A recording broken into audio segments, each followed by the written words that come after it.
আল্লাহ জাল্লা শাহুর দরবার আমরা শুকরিয়া জ্ঞাপন করছি যে মহান রব্বুল আলামিন আহকামুল হাকিমিন মালিকের অসংখ্য গোলামদের ভিতর থেকে আমাদেরকে মুমিন মুত্তাকিন ঈমানদার হিসেবে নির্বাচিত করে এই গোটা পৃথিবীর ভিতরে সর্বশ্রেষ্ঠ জায়গা পবিত্র ঘর আল্লাহ তাআলার গোলামিয়াতের জায়গা আল্লাহ তাআলা খাস গোলাম বানিয়ে আল্লাহ তাআলার ঘরে আসার সুযোগ করে দিয়েছেন। সেজন্য রব্বুল ইজ্জাতের দরবার অন্তর থেকে সমস্যারে কালিমাতুল শুকর আদায় করে নিচ্ছি আলহামদুলিল্লাহ।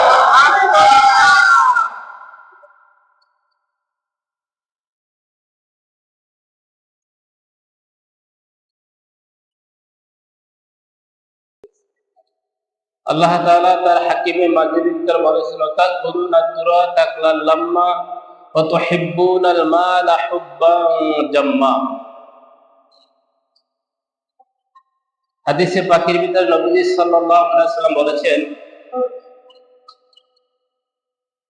ইয়াদখুলুল ফুকারাউল জান্নাতা ক্বাবলাল আগনিয়াই বি500 আমিন নিসফি ইয়াউমিন আও কামা ক্বালা আলাইহিস সালাতু ওয়াস সালাম। আমাদের সমাজে গরিবের কোনো দাম আছে না? একটু আওয়াজ দিয়ে বলবেন, আমার পর্যন্ত শব্দটা আসে। আমাদের সমাজে গরিবের কোনো দাম আছে? গরিব বানিয়েছে কে? ধন দৌলত দেয় কে? নিয়ে নেওয়ার মালিকও কে? আল্লাহ তাআলা।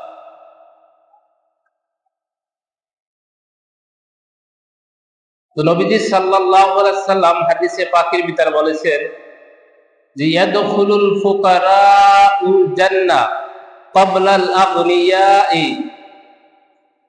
বি500 আমিন নিসফি ইয়াউমিন। যারা গরিব তারা এই দুনিয়াদারদের থেকে, বড় লোকের থেকে 500 বছর আগে জান্নাতে চলে যাবে। কত বছর? 500 বছর। 500 বছর। নিসফি ইয়াউমিন। এই পৃথিবীর 1000 বছর কিয়ামতের ময়দানের একদিন। এই পৃথিবীর 1000 বছর আর কিয়ামতের ময়দানের একদিন। যদি 500 বছর আগে জান্নাতে যায়, আমাদের দুনিয়ার হিসাব না পরকালের হিসাব? পরকালের হিসাব। তাহলে কত আগে জান্নাতে যাবে? 25,000। দুনিয়ায় 1000 বছর আর ওখানে একদিন। ওখানের একদিন। এখন হিসাব করেন, এই হিসাবে 500 বছর আগে গরিব কোথায় যাবে? কথাটা কে বলেছেন? নবীজি সাল্লাল্লাহু আলাইহি সাল্লাম বলেছেন।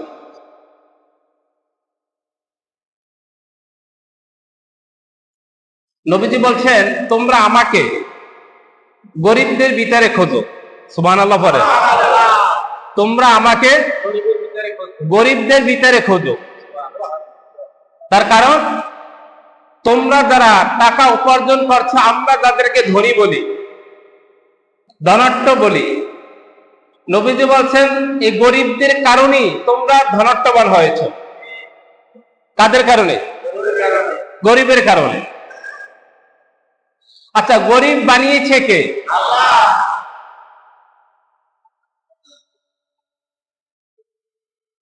হাদিসে পাকের ভিতর আছে যে নবীজি সাল্লাল্লাহু আলাইহি সাল্লাম সাহাবীদেরকে নিয়ে বসা। হঠাৎ নবীজির সামনে দিয়ে একজন লোক যাচ্ছেন। তো নবীজি জিজ্ঞাসা করলেন, এই যে লোকটা, একে কি তোমরা চিনো? তো সাহাবীরা বলল, ওগো নবীজি, আমরা সবাই তো চিনি। আর একে সবাই তো চিনে। এ তো সম্ভ্রান্ত পরিবারের লোক, বংশীয় ছেলে। কি ছেলে? বংশীয় ছেলে। যেখানে যায় সেখানেই মানুষ তাকে দাম দেয়। যেখানে যায় সেখানেই মানুষ তাকে দাম দেয়, মূল্যায়ন করে। যদি কোথাও বিবাহের প্রস্তাব আসে তাহলে মানুষ সদরে গ্রহণ করে। আমাদের দেশে দেখবেন, যদি বিবাহের প্রস্তাব আসে আগে জিজ্ঞেস করা হয় ছেলে কি করে। কি জিজ্ঞেস করে? ছেলে কি করে? ছেলের আর্থিক অবস্থা কেমন আছে?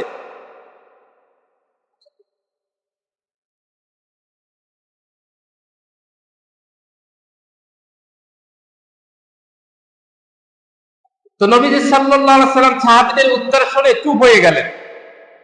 সাহাবীরা কি উত্তর দিবেন? বংশের ছেলে, সম্ভ্রান্ত পরিবারের লোক, সবাই তাকে সম্মান দেয়, টাকা পয়সা আছে, বিবাহের প্রস্তাব যদি কেউ দেয় তা গ্রহণ করে নাই।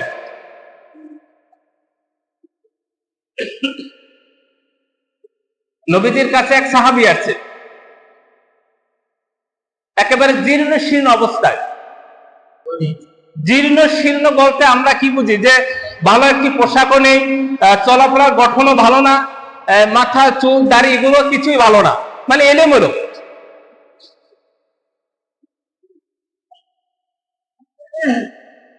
নবীজির হাতে কালেমা পরে কি হয়েছে?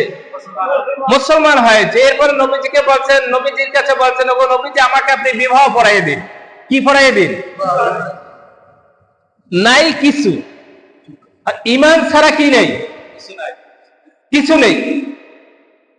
নবীজি বললেন তুমি যাও, মদিনায় অমুক গোত্রের একটি সুন্দরী মেয়ে আছে, তার কাছে গিয়া আমি নবীজির কথা বলো যে নবীজি আমাকে পাঠিয়েছে আপনার মেয়েকে আমার সাথে বিবাহ দেওয়ার জন্য। সুবহানাল্লাহ পড়ে। নবীজির সাহাবী চলে গেলেন। পথিমধ্যে যার কাছে পাঠিয়েছে সে মেয়ের সাথে সাহাবীর সাক্ষাৎ। কার সাথে? তো নবীজি সাহাবী বললেন, নবীজি বলছে তুমি আমার স্ত্রী। সুবহানাল্লাহ পড়ে। কি বলছে? নবীজি বলছে, সেখানে আর কোনো কথা থাকতে পারে? কোন সুযোগ আছে? নবীজি কি বলছে? লা ইয়াদখুলুল জান্নাতা জাসাদুন গুযিয়া বিল হারাম। যেখানে নবীজি বলছে হারাম খাদ্য দ্বারা লালিত পালিত শরীর জান্নাতে প্রবেশ করিবে না। কে বলছে? যেখানে নবীজি বলছে তারপর আর কোনো কথা থাকতে পারে? কিন্তু আমরা হালাল খাই না হারাম খাই। বলেন হুজুর আমরা হালালও খাই হারামও খাই, কিন্তু আমরা একটু হারাম বেশি খাই। হারামের জন্য যদি মিথ্যা কথা বলা লাগে, একটা সত্য কথাকে, একটা মিথ্যা কথাকে সত্যতে রূপান্তরিত করতে যদি আমাকে 100 মিথ্যা কথা বলা লাগে তাও আমি বলতে রাজি। অথচ নবীজি কি বলছে? লা ইয়াদখুলুল জান্নাতা জাসাদুন গুযিয়া বিল হারাম। নবীজি যেহেতু বলছে হারাম খাদ্য দ্বারা লালিত পালিত শরীর কোথায় যাবে না,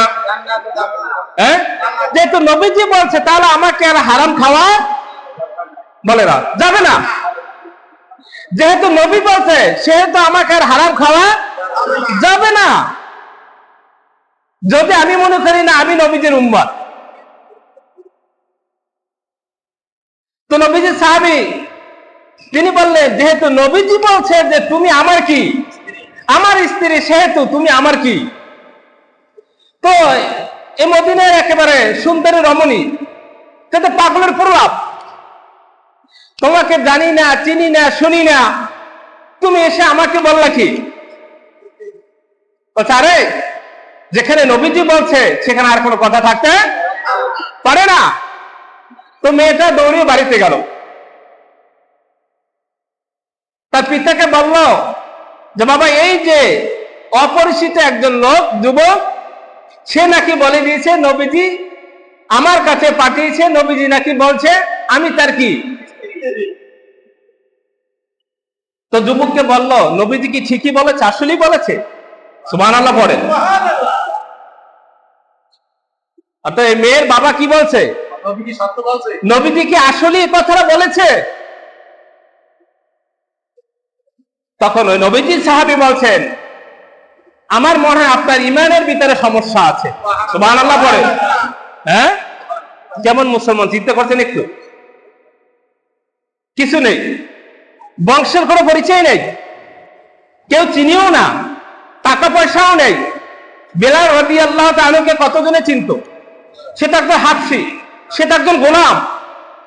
অথচ বেলাল রাদিয়াল্লাহু তাআলা যদি আযান না দিতে আল্লাহ তাআলা ফজর বানাই দিতেন না। সুবহানাল্লাহ পড়ে। হ্যাঁ, দুনিয়ার মানুষ পছন্দ করুক বা না করুক, মালিক যদি পছন্দ করে, দুনিয়ার মানুষ পছন্দ কিছু আসে যায় না তো। আরে নবীজি সাল্লাল্লাহু আলাইহি ওয়াসাল্লাম বেলাল রাদিয়াল্লাহু তাআলার শানে কি বলছে যে বেলাল, আমি নবীজির আগেও বেলাল জান্নাতে যাব। হ্যাঁ, কার আগে? নবীজির আগে কে জান্নাতে যাবে? বেলাল রাদিয়াল্লাহু তাআলা আনহু জান্নাতে যাবে। তা কিভাবে যাবে? যে বেলাল রাদিয়াল্লাহু, নবীজি সাল্লাল্লাহু আলাইহি ওয়াসাল্লাম যে ঘোড়ার উপরে আরোহণ করবে, বেলাল রাদিয়াল্লাহু তাআলা সেই ঘোড়ার রশি ধরে আগে আগে জান্নাতে প্রবেশ করবে।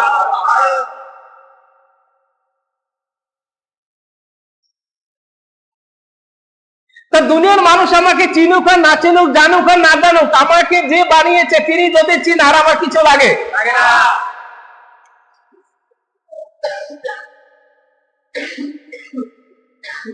তো মেয়ের বাবা জিজ্ঞেস করলো যে নবীজি কি আসলেই বলছে? তখন উনি কি বলছেন? কারণ যেহেতু আমি বলছি, আমি তো মুসলমান, আমি কি? আচ্ছা বলেন তো, মুসলমান কি মিথ্যা কথা বলতে পারে? হ্যাঁ, সবাই বলেন না দি। কিন্তু আমরা বলি কি না? তার আমরা কেমন মুসলমান?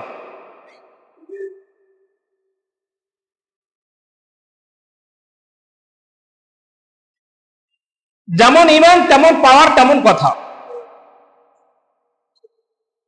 তো মেয়েকে বলল, যেখানে নবীজি বলছে সেখানে আর কোনো কথা নেই, চলো নবীজির দরবারে চলো। নবীজির কাছে আসলেন, বললেন নবীজি আপনি বলছেন ছেলেটাও কালো, ছেলেটাও কি, আর এটা হলো মদিনার ভিতর সব থেকে সুন্দরী মেয়ে।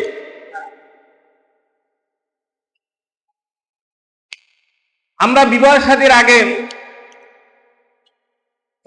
ছেলের চাকরিজীবী কিনা, বেতন পায় কত, এরপর আবার ওই যে উপরি, হ্যাঁ উপরি আছে কিনা, উপরি বুঝছেন কিনা আপনারা? টেবিল উপর দিয়ে দেয় না, কোথায় দিয়ে দেয়? নিচ দিয়ে দেয়। দিনে দেয় না, রাত্রে দেয়। হ্যাঁ, দিনেও দেয়। এখন তো দুরন্ত সাহস, এখন দিনেও দেয়। আর যারা নেয় তারাও দিনে নেয়।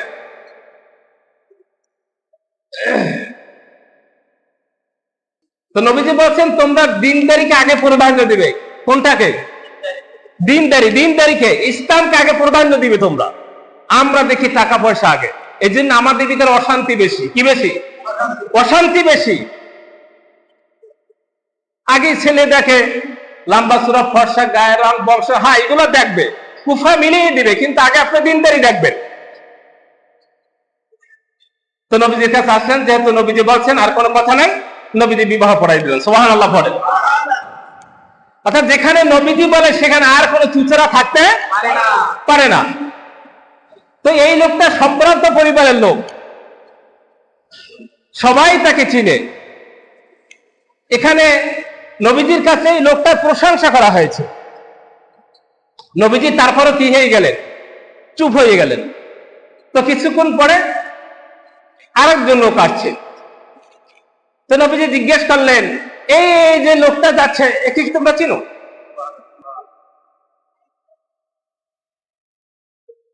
হ্যাঁ চিনি। কথা ভঙ্গিমা বোঝা যায় নাই। হায় কি হয়েছে? টান হয়েছে। তার মানে এই লোকটা নিম্নমানের। বলছে হ্যাঁ হুজুর চিনি, ও তো অমুক গোত্রের লোক, টাকা পয়সাও নেই, এরপরে ভালো বংশেরও ছেলে না, এরপরে কোথাও যদি বিবাহের প্রস্তাব দেয় কেউ গ্রহণও করে না।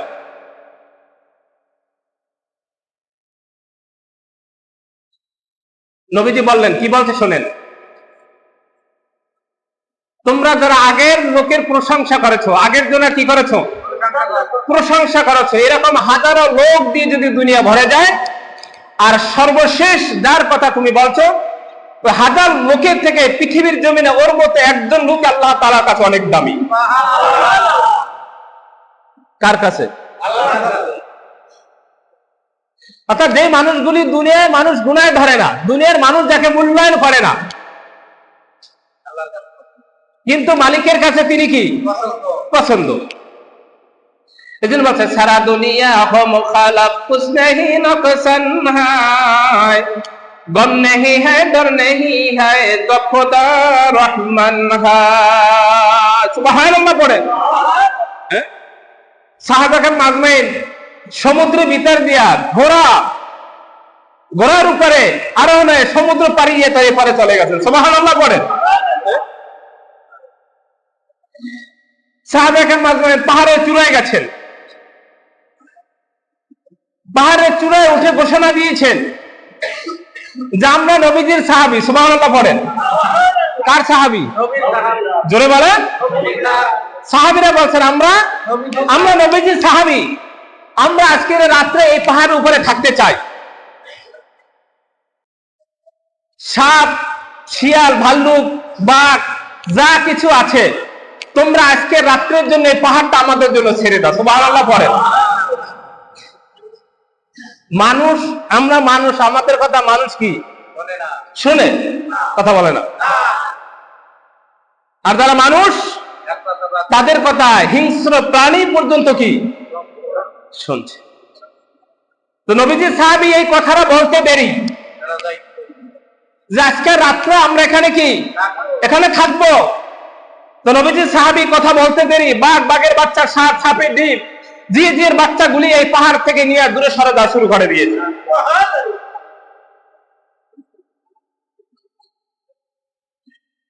পরিচয় দিছে কি?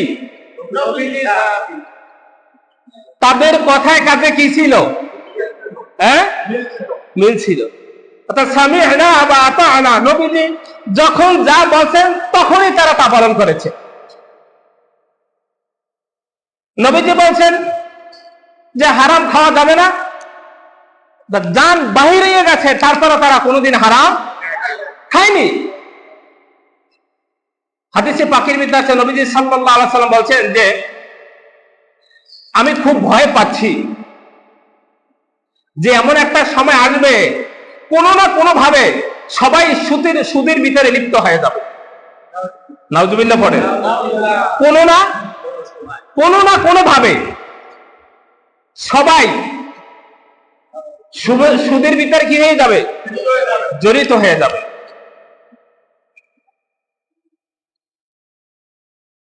আপনি একটু এই সাধারণ মাথা ঠান্ডা করে ব্রেনটা ঘুরিয়ে দেখেন, কোনো না কোনো ভাবে একজনের সুদে টাকা দেন, আর একজনের সুপারিশ করছে, 12 জনের সাক্ষী হয়েছে। বা এখন তো কিস্তি তো দোকানে দোকানে, আগে তো ঘরে ঘরে ছিল, এখন কি?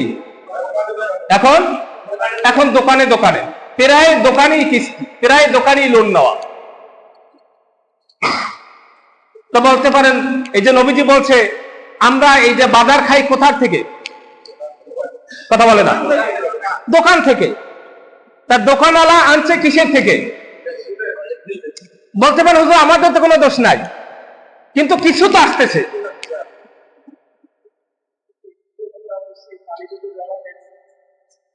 হ্যাঁ, আমাদেরকে যদি বাঁচতে হয় তাহলে তো করতে হবে, এছাড়া উপায় নেই তো। যদি আমাকে বাঁচতে হয়, নবীজি তো বলছেন আমি খুব ভয় পাচ্ছি যে এমন একটা সময় আসবে যে মানুষ কোনো না কোনো ভাবে সুদের ভিতরে কি হয়ে যাবে? লিপ্ত হয়ে যাবে। আর মানুষ এখন হালালটাকে ছেড়ে দিয়ে হারামের প্রতিযোগিতা করে। মানে কিভাবে আমি বুঝাবো, আমার বুঝি আসছে না। আচ্ছা, আপনার এত টাকা পয়সা কিসের দরকার বলেন? যাদের টাকা পয়সা নেই তারা খায় না।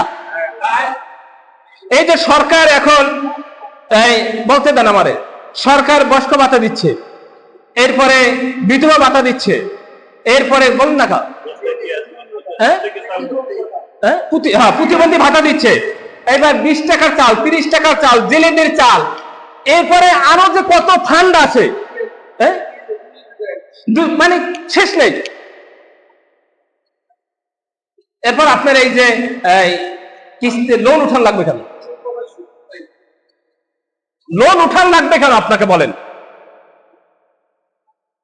শুকুন না, আল্লাহ তাআলা বলছেন কেউ যদি আল্লাহ তাআলার উপরে ভরসা করে, আমি আল্লাহ তাআলা তার জন্য সব বিষয় যথেষ্ট হয়ে যায়।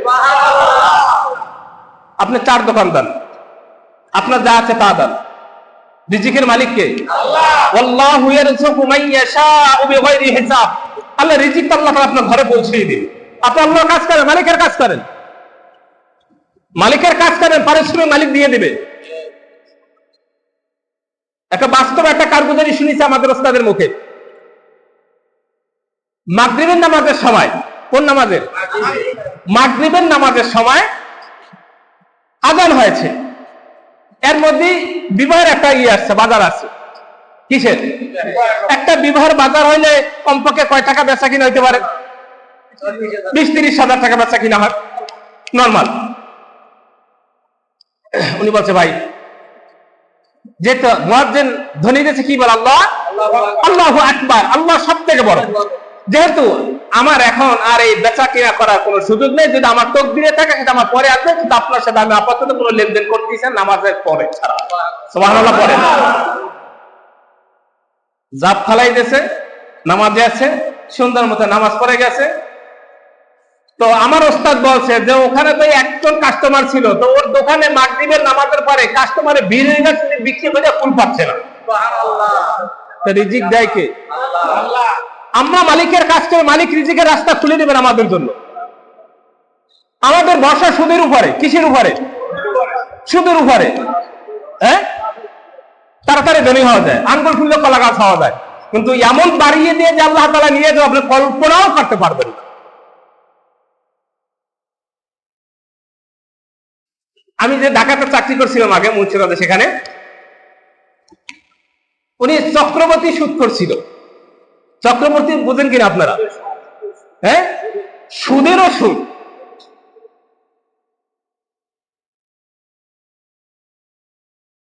স্ত্রী স্টাক করছে 30 বছর বয়সে। কত বছর? মারা গেছে 70 বছর বয়সে। ওই অবস্থায় ছিল। কত টাকা গেছে উনি আমাকে বলতে হয়েছে, হুজুর একটু তদবির দেন। কি দেন? আমি বলতাম সুদের তো কোনো তদবির নেই। হ্যাঁ, কি বলেন আপনি? সুদের কোনো তদবির আছে? সুদের তদবির একটাই আছে, আপনি যাদের রক্ত চুষেছেন। সুদ খাওয়া মানুষের রক্ত চুষে খাওয়া। কি খাওয়া? গরিবের রক্ত চুষে খাওয়া। আর নবীজি কি বলছেন? তোমরা যদি আমাকে পেতে চাও তাহলে তোমরা খুঁজো কোথায় গিয়া? গরিবের ভিতরে আমাকে খুঁজো। হ্যাঁ, গরিবের ভিতরে আমাকে গিয়ে খুঁজো। আর আপনি গরিবের রক্ত চুষে খাচ্ছেন, আর আপনি নবীজিকে পাবেন না।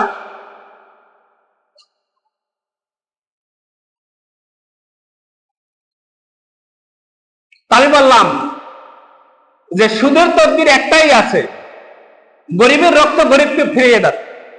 গরিবের রক্ত গরিবকে ফিরিয়ে দেন।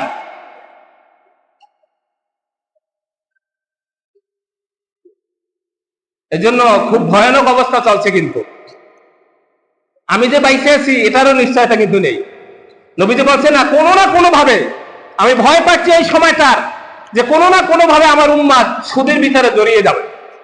আর সুদ খাইয়া হাজি হোক, গাজী হোক, মুফতি হোক, মুহাদ্দিস হোক, ইমাম হোক, মুয়াজ্জিন হোক, পীর হোক, দরবেশ হোক, ফকিহ হোক, নবী বলছে ওটা জান্নাতে যাবে। নবী কি বলছে? বলেন, জান্নাতে যাবে না। তাহলে কি পরিমাণ আমাদের সতর্ক থাকা উচিত বলেন। এখন এই যে আমরা মাটি সোলাই হাত দিয়ে এটাকে কি বলি? আমরা এভাবে করি, এটা খামসাই। হ্যাঁ, আর কি আছে? আর কিছু ভাষা আছে কিনা?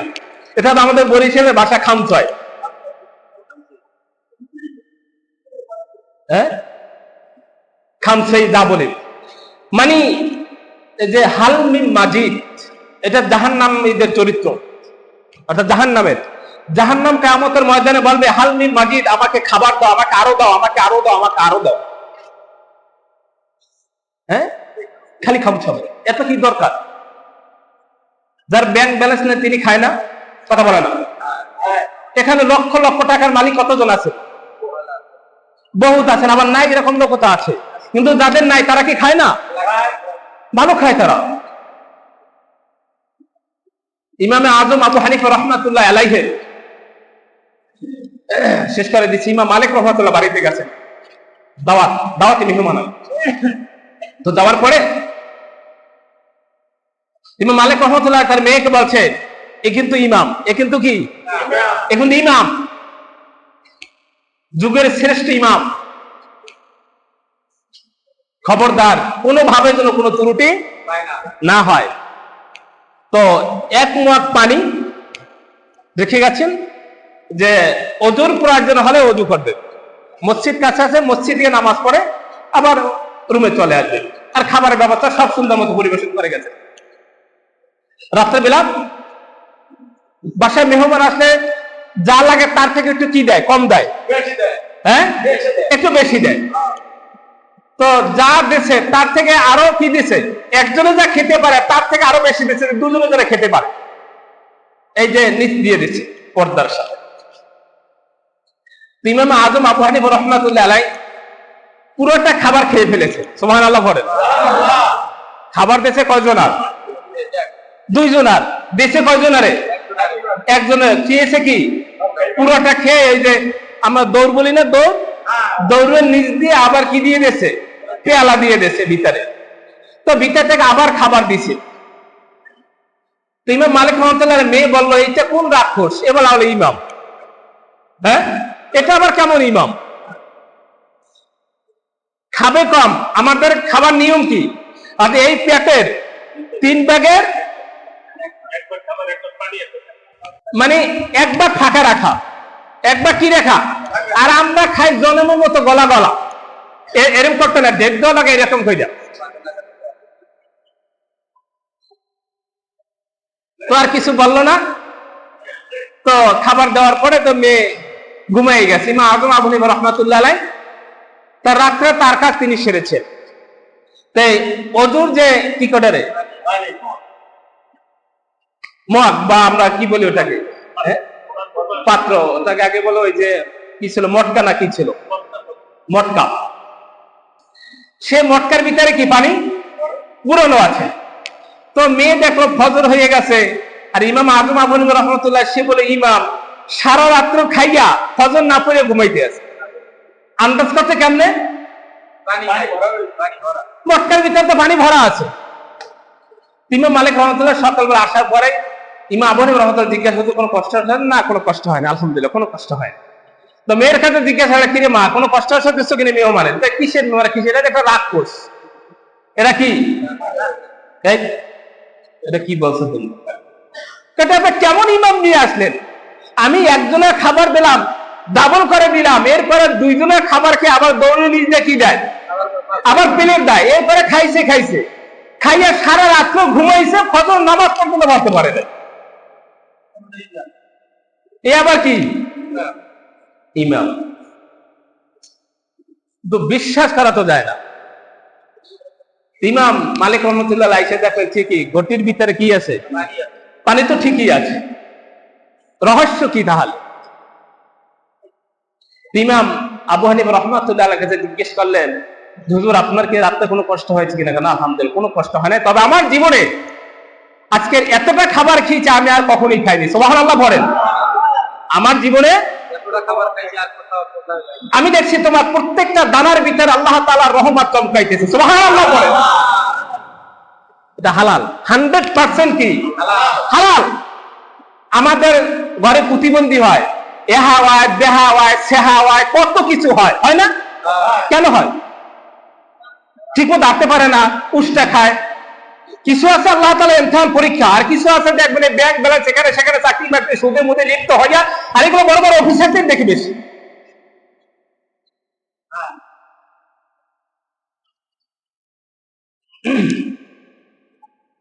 রাত্রে হুজুর ঘুমাইতে না কোনো কষ্ট হয় না, রাত্রে খাবার খাওয়ার পরে আজকের এতটা ইবাদতে মজা পেয়েছি, সারা রাত্রে ইবাদতে করেছি, ফজর নামাজ পড়ে এসে ইফতারি ঘোরাঘুরি করেছে। সুবহানাল্লাহ পড়ে। তার মানে পানির আর কোনো প্রয়োজন ছিল? ওযু নষ্ট হয়। এই ইমাম আজম আবু হানিফা 40 বছর পর্যন্ত এশারে ওযু দিয়া ফজর নামাজ পড়েছে। আর আমরা মানে হিসাব মিলাই আমরা কোন অবস্থা আছি, কেমন আছি আমরা, আর আমরা কেমন মুসলমান, আমাদের অবস্থাটা কি হবে হিসাব মিলাইছি আমরা কখন? এজন্য নবীজি বলছে আমাকে যদি তোমরা পেতে চাও তাহলে কোথায় খুঁজবে? গরিবদের ভিতরে খুঁজবে। আর গরিব যে সমস্ত ভাইয়েরা আছেন, সুদ ছেড়ে দেন, ভরসা কার উপরে করেন? আল্লাহ তাআলার উপরে ভরসা করেন, দেখবেন আল্লাহ তাআলা রিজিকের রাস্তা খুলে দেবে। আর আল্লাহ গরিবদেরকে মহব্বত করেন, সুদখোরকে আল্লাহ কি করেন না। ওরা যে কোন জায়গায় যাবে আল্লাহই ভালো জানে। এজন্য আল্লাহ তাআলা আমাদেরকে সুদ মুক্ত, হারাম মুক্ত খাবার খেয়ে গরিবের সাথে সম্পৃক্ত হয়ে সুসম্পর্ক গঠন করে নবীজিকে খুঁজে নবীজির খাস একজন উম্মত হয়ে আমরা যেন আমাদের জীবনটাকে সুন্দর মতো সাজাইতে পারি। আল্লাহ তাআলা আমাকে আপনাদেরকে সবাইকে তৌফিক দান করেন। আল্লাহুম্মা আমিন। ওয়া আখিরু দাওয়ানা আলহামদুলিল্লাহি রাব্বিল আলামিন।